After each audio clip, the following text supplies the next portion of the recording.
aproveitar aqui, cara, que tu tá aqui, cara, me conta aí como que nasceu a Casa do Livro, cara. Por que esse projeto tão legal aí? Por que tem uma Casa do Livro lá no Hermenegildo? E também já aproveita e já emenda por que o nome é Linha Naparo também. Vamos falar principalmente para aquelas pessoas que não sabem, né, que existe essa estrutura. A Elinha Naparo, vou começar pela professora, que demos o nome. A Elinha Naparo foi a primeira professora da escola 34 do Hermenegildo. Né? Então ela foi a primeira professora, que era a escola no clube, né, no primeiro clube. Ali era a escola. Então, por isso, Elinha Naparo foi uma indicação, uma orientação do próprio Homero. Né?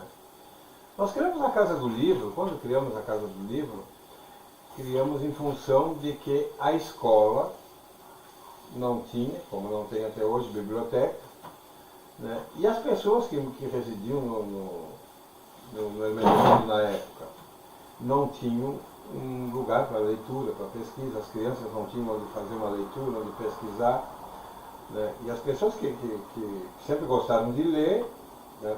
E lá tem muita gente carente, não tinham acesso à leitura e à pesquisa. Então foi aí que surgiu a ideia de nós criarmos no Hermenegildo uma biblioteca. Né? E surgiu bem despretensiosa, né, Luciano? Surgiu assim, bem simples, né? E foi crescendo, né?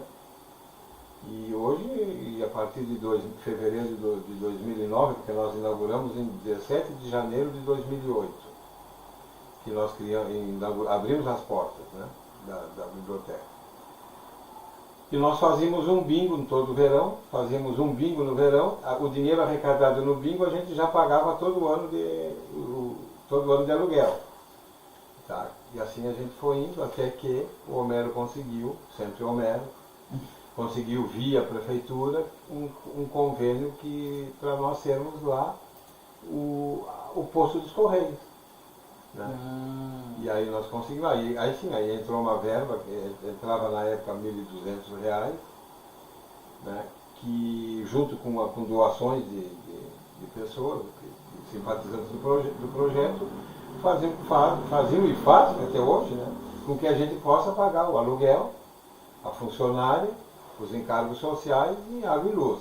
E alguma despesa.